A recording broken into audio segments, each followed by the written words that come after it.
All right, I'm out of practice.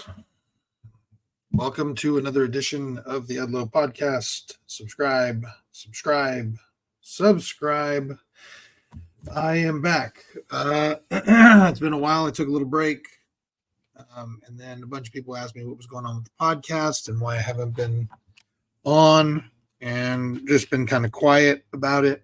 There's multiple reasons that I won't go into, but several reasons why I kind of took a break. And I'm doing this one just to kind of keep myself fresh and to answer questions from people. But yeah, I mean, there's, but like I said, there's a multitude of reasons, including that I was going pretty hard doing 2 a week and interviewing lots of people. And I kind of was just like, well, there's only so many wrestlers and mental health providers and actors that I can really talk to before it starts getting a little old. So I thought, you know what? And I had a bunch of stuff going on, and I have stuff going on at home, still do. And things just got a little intense. I got a lot of stuff going on. I've had to try to simplify my life a little bit as I'm moving through this next transitional period. And Austin's graduated, so we got a lot of stuff this summer trying to get him ready for college, and we got a big trip coming up for his international honor choir that he got to, and so there's just all that going on, plus so much more that obviously I try to keep a lot of my life private, and so we'll just leave it at that. But here we are, and I have a bunch of questions, statements, whatever here, and a few people actually sent little messages of questions, and so we'll try to get through all of this, and then also, maybe I'll just kind of go on what's going on in life in general. So, in fact, why don't we just start there? What's going on generally? A lot of stuff going on. Did the trip with Lexi to Disneyland and the Melanie Martinez concert. That was a lot of fun. She got accepted to a music circus theater camp, which she's in right now, and she's really enjoying it. Lincoln is in a basketball camp. He's in a basketball camp, De'Aaron Fox basketball camp. He's actually met De'Aaron Fox now, and also got to meet Coach Mike Brown, which I thought was pretty cool. And he's just having a great time with that. Austin just got back from Hawaii. He went there for a national honor choir he was accepted to, had a good time there. Piper has just been, playing on her computer, and just kind of doing her thing and hanging out with friends. So yeah, we're all, she did a play not too long ago. So I think she's just kind of relaxing, figuring out what her next move is as she goes into sophomore year, but everybody is doing remarkably well. And so, but with that, let's get into some of the questions. Let's see. How tall are you? I am 6 foot. Well, 6'7" or 6'8", depending on the day. So, and what persona I am, or actually maybe it's even 6'9". We'll see. So yeah, that's how tall I am. You never reply to me. Well, sorry. I don't know. I try to reply to everybody I can. But sometimes I can't get to everybody. There's just, I don't know how many. I have 177 unread text messages right now. So don't take it personal. It's just, I get a lot of contacts. I get a lot of emails. I am just constantly on the go, and it's hard to keep up. So if you text me and I don't respond, text me again. Sometimes it's just hard for me to keep up. Let's see. Please, let's hang out soon. Yeah, I mean, Life is so busy and complicated right now. It's really hard for me to get out. It's really hard for me to go spend time with people that aren't really just aren't family. I am I'm trying, but just a real busy time and just a lot going on at work and at home and everywhere. So let's see. How is your week going? It's going okay. We've had a I've had a good week. Yeah. Um, it's been fun. Like I said, I mean, everybody's just kind of running around, so trying to get everybody where they need to go has been a little difficult for the last couple weeks. Making sure everybody is everywhere on time, making sure everybody's fed, uh, things like that. So it's all, but yeah, it's generally good. Here we see. Here we go. Who was your crush in middle school? Laugh my behind off. I don't even remember really. I mean, there were lots of cute girls back then when I was in middle school. I thought, not really middle school. I wish Chris was on here. He'd probably tell me who it was. I don't really remember middle school as much as I do high school. So, um, yeah, there wasn't like one. I don't think there was like a one specific crush in middle school. I think we all just kind of, there was just kind of a flavor of the month situation back then. Yeah, I don't know. That's a good question. I can't really remember that. Now the next time I do one of these is gonna be who was your crush in high school, and I definitely remember that. So, but that wasn't the question, so we're not going to go into that today. Ha ha ha ha. Let's see. Let's see. Let's catch up soon. Okay, sure. Let me know. Um, One friend you're thankful for. Okay, well, I don't want to mention one friend I'm thankful for too much because there are a handful that are really out there.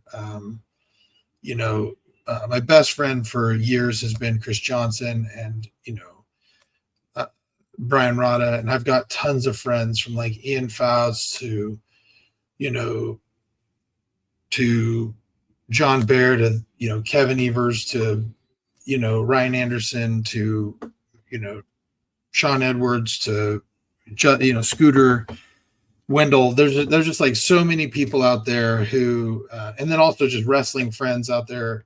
I'm naming a bunch of people, but I couldn't really pin down one that I'm the most grateful for. But there are certainly a bunch of people who have just come out of the woodwork all the time to just check up on me, to send me funny reels. You know, there are just so many people out there that it's just hard for me to really pinpoint one. So I know I'm kind of dodging that question, but you know, I couldn't really just name one. In fact, there's a bunch of people I haven't named that are just as important as the ones I have. So if I didn't name you specifically, don't take it hard. Um, let's see. Um, your friend, you should set us up. Okay. So I saw this earlier and I am so intrigued. uh, I am so intrigued first who my friend is that you would actually want to be set up with that is single, because I'm thinking about it and I can't think of who you possibly could be talking about that you'd actually want to be set up with, and who you are that you want to be set up with one of my friends. So please let me know. I am very intrigued. And yeah, maybe I can play a little matchmaker for you. You know. Okay, let's see. How are you so handsome? Well, it's my cross to bear. What can I say? People like Ben Affleck, I guess. That was actually one of these two. Someone said, you know, you look like Ben Affleck, right? And yes, I know. Thank you. Yeah, face it, you look like Ben Affleck. I get it. Thanks. Okay. Let's see. Where do you see yourself in the next 10 years? God, do I have to live another 10 years? You know what? I don't. That was dark. Sorry. Dark humor. No, you know, in 10 years, really, I don't actually know where I see myself. I mean, I'm doing law. I'm enjoying it. I do enjoy my job. I do enjoy the work that I do. So I could see myself doing this for the next 10 years. But um, I think if I were to say where do I see myself in the next 10 years, I see myself in a happy marriage relationship. I see myself with kids that really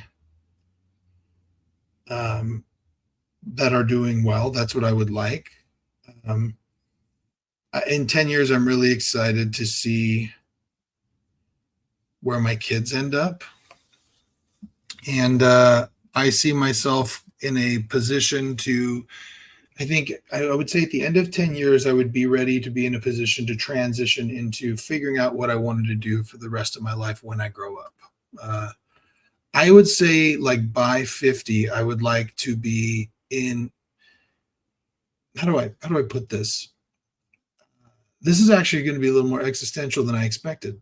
It's kind of coming to me right now. But, I got to say, this is a really weird situation that I find myself in right now. And that is that all of the hopes and dreams I had when I was like 5, 6, 10, even into high school, like all the goals I had put together for myself, like, oh, this is what I want to do with my life and grow up and do all these things. And this is what I hope to do. Like, there's nothing left on the list. Like all that stuff that I wanted to do, from being a pro wrestler to being a lawyer.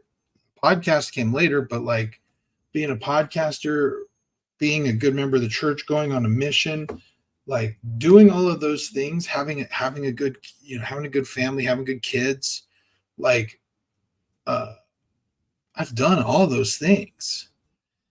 And so I'm kind of in this place where I'm going like, okay, so what is next? What do I want to do next?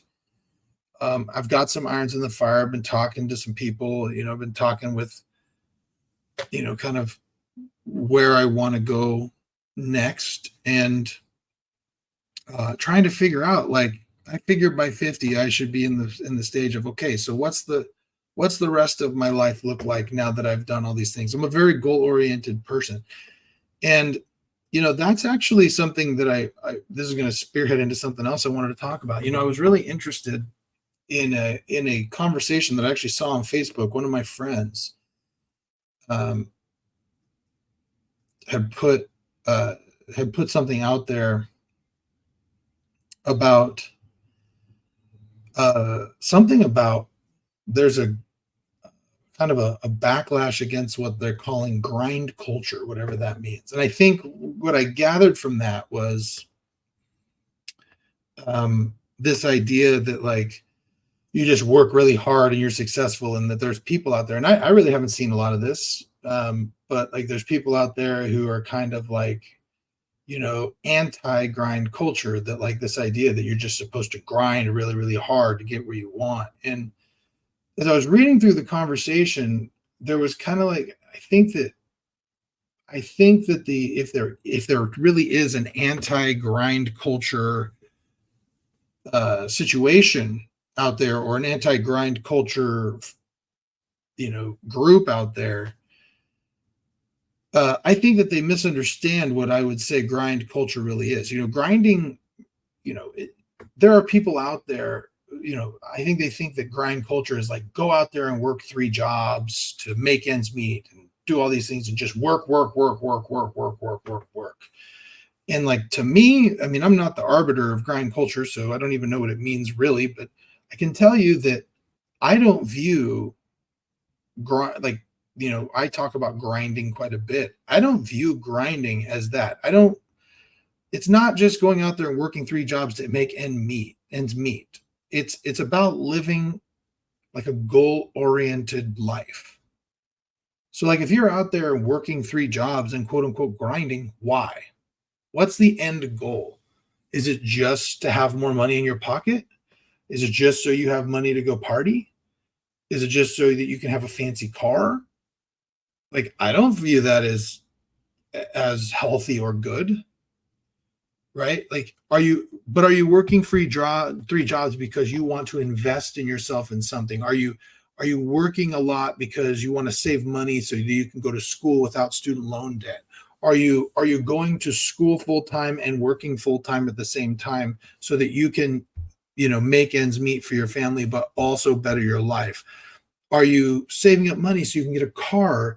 Because right now you're having to take the bus, and you're saving up money so that you can get a car and level up and travel somewhere farther so you can get a better job or buy a house. Like, what? It's not about just working hard for working hard's sake. It's about setting a goal and putting everything you have into obtaining it. And I got to tell you, if I was going to call somebody out as somebody who is the perfect example of this, or at least is an example of this, it's Anthony Rivera. He's been on the podcast, and he's actually, I think he was the one who kind of started this discussion on Facebook with some of the other guys.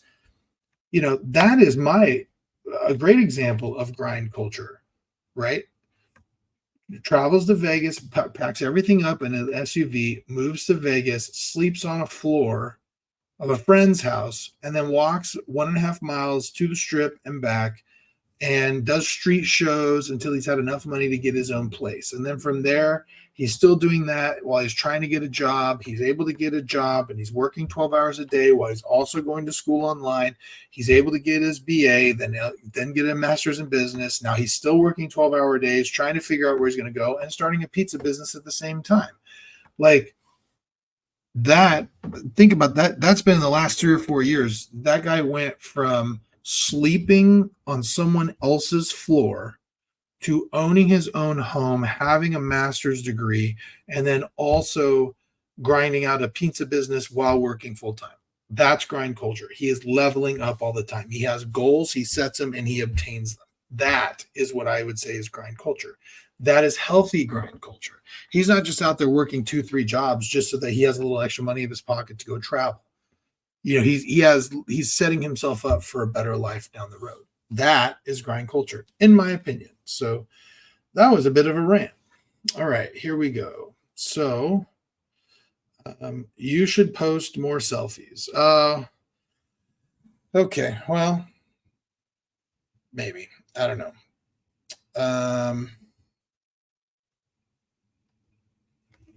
All right, what has been your favorite part of fatherhood? All of it.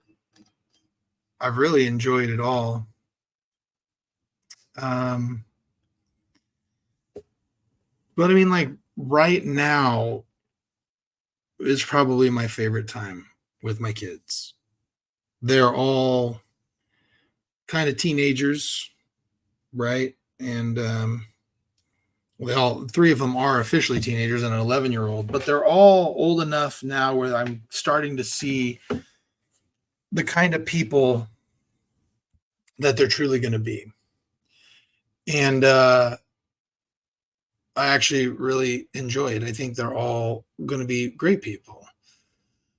And so it's actually, with Austin graduating high school and getting him ready for college and helping him register for classes and doing all this stuff and kind of trying to map out what his plan is now. And he's one of these goal-oriented people. He knows what his plan is, and he's going to get through his plan. Like, it's kind of waking me up to how little time we really have. Like, we spend, the likelihood is I'm going to spend the majority of my life knowing my kids as adults. Um, and it just kind of really is a little sad that like I'm kind of coming to the end of the few moments where I get to know them as kids. Like it's really exciting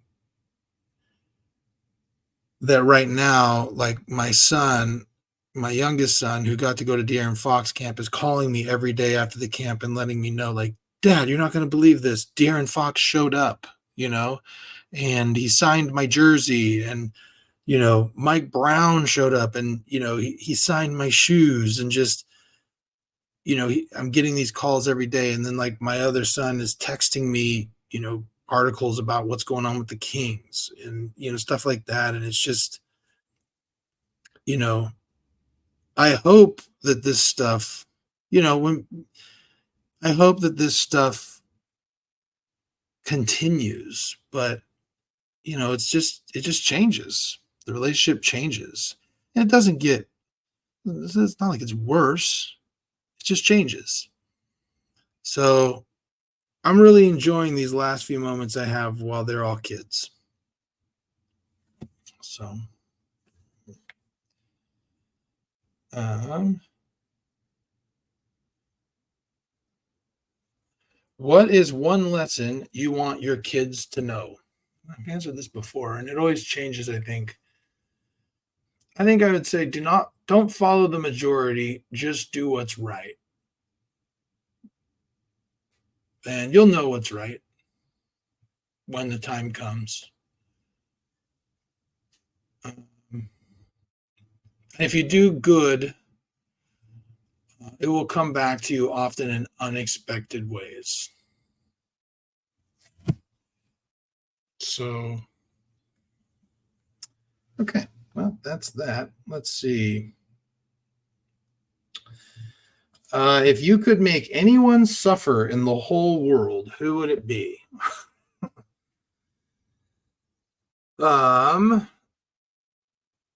It would probably be a Laker. Yeah. No. Look, I don't want anyone to suffer. I don't have anybody out there specific. Like in all seriousness, like I know I've joked about having. Well, I don't know if I've said it on here, but I know I've talked about if God made it okay to kill for like one day, I'd kill the members of Good Charlotte, just like stuff like that. But I really like legitimately, I don't ever want anyone to suffer. I don't, even people who have tried to hurt me, I don't wish them ill will, you know. Uh, if they got, if something bad happened to somebody who did me wrong, I don't get any pleasure out of that. So sorry, I can't really play on this one, although it would be, if there was somebody, it would probably be a Los Angeles Laker or maybe a Dodger, but most likely a Laker, because man, those Lakers, oh, they're terrible. I'm really glad. So I really wish that the Mavericks had pushed this series farther than 4-1 against the Celtics, but I gotta tell you, I'm really happy that the Celtics have more championships than the Lakers. So anyhow, that's that. Okay. If you could date any celebrity, who would it be?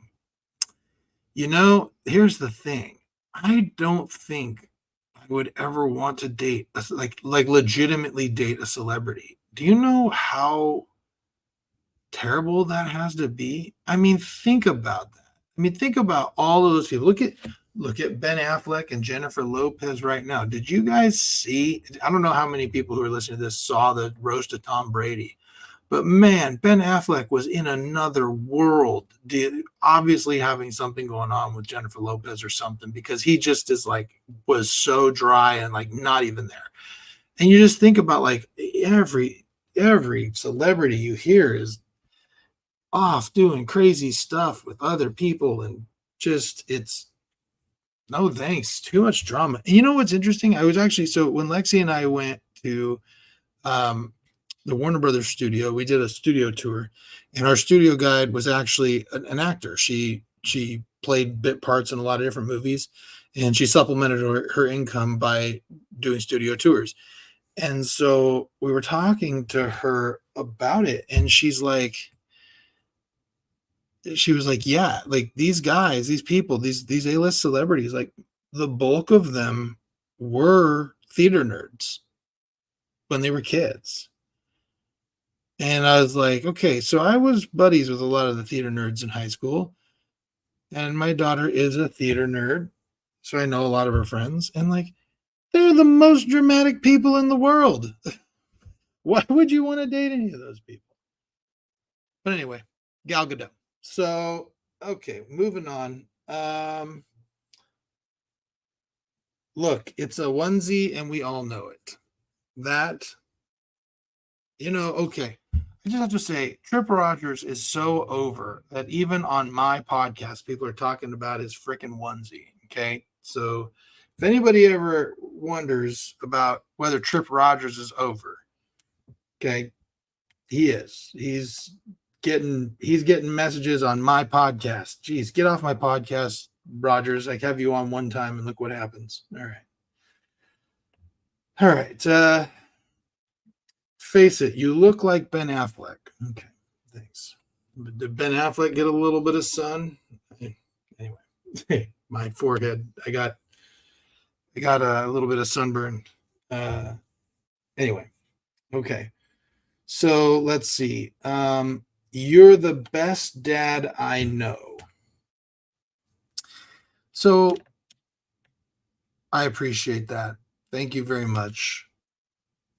But when people say that, and I think I've said this in the past, it actually really annoys me. And not because I don't appreciate the compliment, but here's the thing. I don't think I am doing anything that shouldn't be expected of any father anywhere. Like, how terrible are dads? Like, think about it. Like, what do I like? If you really think about it, what do I do for my kids that is really that novel or like that special? Yes, you're right. I take them on trips. I do things with them. I take them out to dinner. These are places I'm going anyway. We need to eat. I don't want to cook. Daddy daughter date. You know what I mean? Like, hey, you know what? Like, I have to go, I'm going to a Kings game. Who wants to go? You know, uh, that's just the way it is. You're supposed to make your kids feel special, right? And yeah, like, and also part of this is like, do you not, and I'm speaking to the dads out there, the ones who are listening to this, who maybe aren't like doing that much. Like, I don't know what you're doing. Like, listen, I'm the sole income provider. Okay. Trust me, I work more than most people. Okay. So, so I can find time to spend time with my kids. What are you doing that you can't spend a little bit of time with your kids? I know on Facebook we see all the, you're seeing all the daddy daughter dates and the father son outings and the stuff like that. But like that's 95% of it is just me trying to find ways to figure out what's going on with them so that I know what their issues are. If they have them. That's what should be expected. I guess what I'm saying is in a long way is that I don't that I think someone saying that I am the best dad that they know really tells me a lot about the dads you know, because I am not doing anything that is particularly special or novel or over the top of what should be done all the time. Dads are supposed to make their kids feel special and important. And if I can do something to make them feel important, I'm going to do it. And what am I doing? I'm having fun. I'm going to Buffalo Wild Wings with my kids. I'm going to Disneyland, and you know what I mean? Like, and Giants games, and doing awesomely fun stuff. Why wouldn't I want to do that and share that with my kids? So anyway, I guess that's a way of saying thank you for the compliment. But dads, if you're not doing it, like if you're not paying attention to your kids, if you're just out partying or you're out working all the time and not paying attention, like do better. One day they're going to be out, they're going to be gone. And then what are you going to do? The time's going to be over. So I don't know. Or maybe I'm doing it wrong. I don't know. Anyway.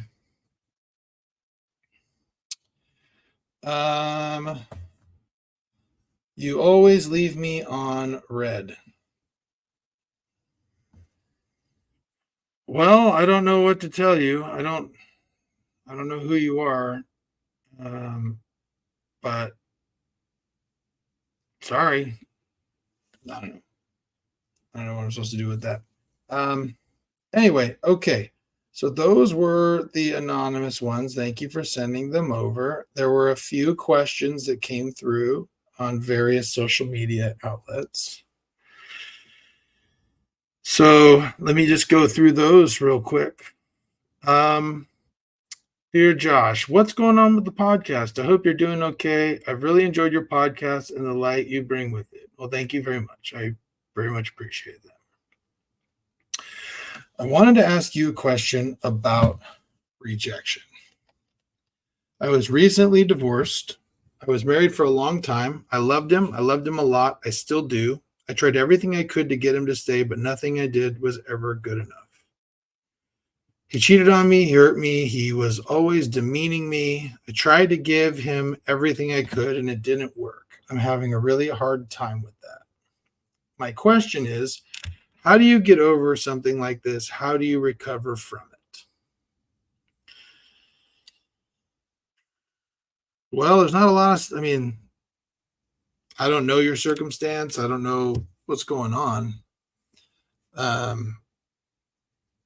Sorry you're going through it. I know how you're feeling about some of that stuff. And I would just say, how do you get over it? Extreme acceptance. You know, if you've been rejected, accept it. If your love is not being reciprocated, let go. If they've chosen someone else or something over you, move on. You know, the unfortunate thing about life is that not everyone you love is going to stay. It'd be nice if somebody did, but it doesn't. Not everyone you trust is going to be loyal. And, you know, unfortunately, the way you kind of have to look at it is in a way it's strangely beautiful because like it hurts so much because you loved this person so much. You gave them everything. You had the ability to open yourself up to somebody else and love them in a way that you haven't loved anyone else. Or maybe if you have, very few people. That's why they had the power to hurt you so much. In that way, this life and these terrible things that happen to people are strangely beautiful. The fact that you're feeling so much pain because you loved them so much, and you're going to love somebody else again. So if I was going to give you advice, and I can tell you from personal experience that when you're in the midst of stuff like this, nothing anyone is going to tell you is going to make you feel any better. But don't care about losing people who don't want to be in your life anymore. You know, this guy meant the world to you. And guess what? You're going to be okay. And remember that some things have to end for better things to begin. And I know that that is true. Trust me. I don't know if that's helpful or not, but I'm going to be honest, it sounded pretty good. Anyway, here we go.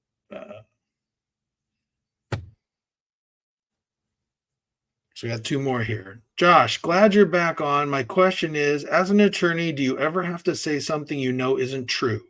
Or do you ever have to say something you don't believe? Do you think you need to do that to be a good attorney? No, no, no. You can feel it when someone isn't being real with you. Energy never lies. So I always speak how I feel, and I'm never sorry for when I'm being real. And so I don't believe you need to advocate for things you don't believe in order to be a good attorney. So hopefully that answers that question. Let me back up and just say this. There have been times in my career where I've had a tough decision to make, where there was somebody who it's only happened a couple of times over my 12 years as an attorney. There have been a couple of times where big cases where somebody was not honest with me. And I found out. And it's really hard when you're dealing with cases that are, 7-figure cases, and you found out that there's a potentially an offer on the table for some money, and you find out that the person isn't being honest with you, right? But I just don't think you can put a price tag on your morals or your integrity when it comes to that stuff. So no, I think the best attorneys are ones who are real. So okay, let's see. Josh, quick question. What is the biggest difference between those who are successful and those that are failures? I would say failures want everything successful people have or obtain without putting in the work. And successful people obtain all the things they have, but still think they're failures because they're not working harder.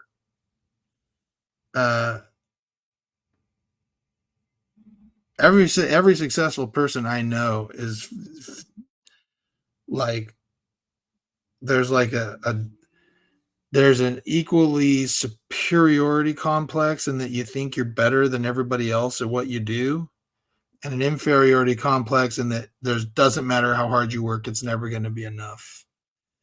And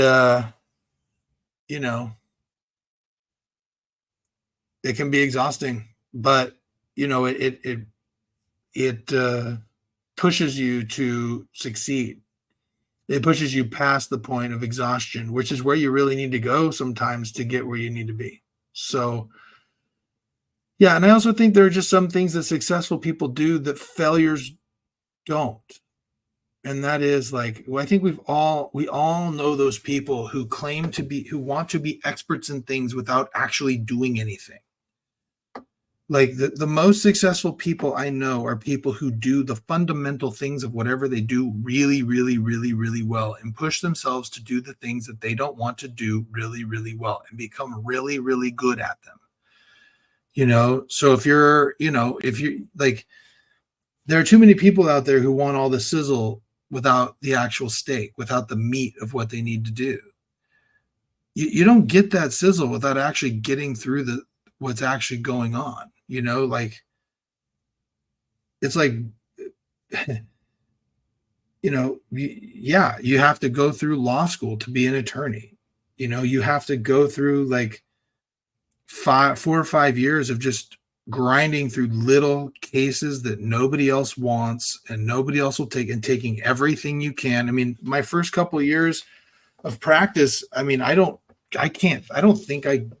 any case that came in, I took, no matter how bad it was. And I just grinded through on terrible cases. And then every once in a while, one that didn't look so great ended up turning out to be really good. And then when you did really good on the really good ones, you got a little bit more and a little bit more and a little bit more. And the next thing you know, you're a well-respected attorney. That's how it works. It's the people who think they need to come in immediately and immediately get all the big cases that just aren't gonna, that's not usually how it works. I think I've told the story before on the podcast, but I'll share it again because it's relevant to the story.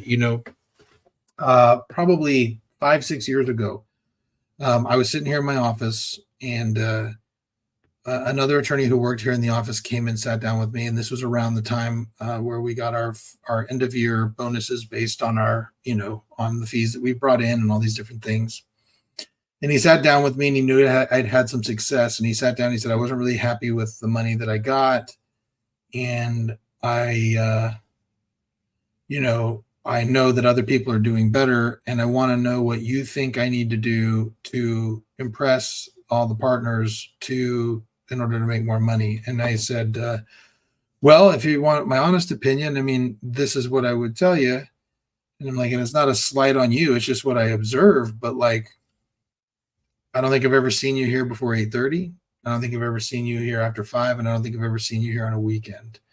Those are the times that the managing partners are not busy.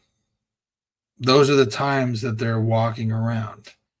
For the first 2 or 3 years of my career, I was coming in every Saturday at 8 a.m. and sitting down and spending an hour with the managing partner going over all of my cases and asking him questions.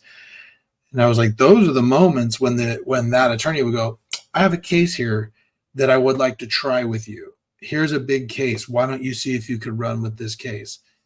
And I was like, so why don't you on a Saturday book an appointment with one of the partners at 8 a.m. and sit down with them and say, I want a shot, and see if he give you one. And he goes, well, I don't want to do that unless I know there's a guarantee I'm going to make more money. And I go, well, I can tell you what you're doing right now. You're not going to make more money. And he never did it. And he's no longer working here. And for him, maybe that's not maybe this wasn't the right fit. And maybe he had different morals and views, and he had different things that were important to him.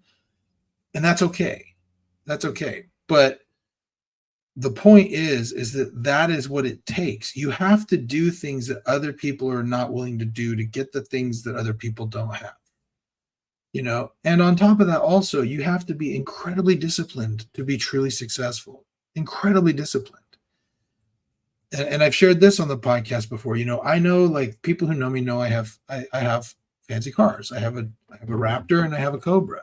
I'm a Ford guy. And, I think it was my son one time. He said, what do I got to do to get actually it was someone recently at church was like, oh, well, Josh is really fancy. He's got these nice cars. And I said, yeah, but you guys don't understand something.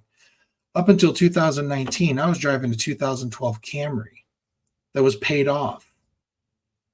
It's because I before I lived in the house I am now, I lived in a standard 3-bed, 2-bath house. Before that, I had 4 kids in a duplex.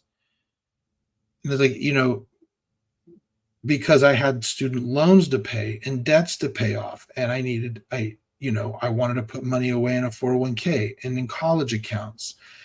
And there was, I graduated high school in 1999. I didn't get to law school till 2008. So, I mean, there was, 9 years? 9 years of going on a mission, getting through school, working full time the whole way, a year where I, did wrestling, 4 years of law school, 2012, and then 7 years of being an attorney, to where I had my loans paid off and I had all my debts in order I felt comfortable to buy my Raptor cash. And that's what it takes. It takes. So that's 2019. I graduated in 1999. That meant And really, I mean, like I had a slough year, and then 2000 I go on my mission, but that is almost 20 years of bone chilling, soul crushing work, blood, sweat, and tears to get to that point. So when you're seeing somebody out there who's driving a fancy car and he's in his 40s, understand that his 20s and 30s were not ideal and fun. They were hard work. And I had fun along the way, but I definitely, that's that grind culture. And now my 40s are doing, my 30s were good. My 40s are even better, at least financially. So, that's what it takes to be successful. Forward thinking, goal oriented, and willing to put off what you want now for what you want most. So there's that. Okay. You know what? I think that is it. Okay. Well, I think I don't know how consistent I'm going to be for a little while on these podcasts. There's just so much going on in my life. I really do have to simplify. And, a lot of things that you don't, you aren't going to really understand, or at least I don't really want to share publicly, but it's just a lot of stuff, a lot of stuff personally and family wise, and trying to transition into the next phase of life and trying to get everything shored up so that way we can finally move on from some things. So I'm going to try to keep being consistent and getting good guests on. And I hope you guys appreciate everybody who's listening. And I don't know when the next time I'm going to be on here is, but what I would say is just know that you can't control every outcome of what you do, but you can control how you deal with it. And if you, like I said earlier, if you do good, it will come back to you in unexpected ways. So I hope that everybody out there who's listening is encouraged to do good, to rise above. When someone does you wrong, don't stoop to their level, and be real. And what's meant for you will always be yours. So thanks for listening. Thanks for coming on this crazy journey. Thanks for everyone who just drops me an encouraging line. There's a lot of you, and I am, it is very easy in this life to think that,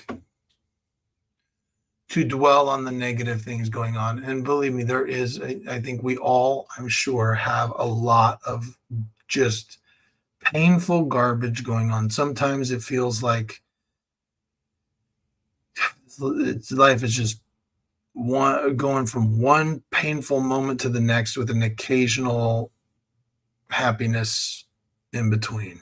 Maybe that is what it is. I don't know, but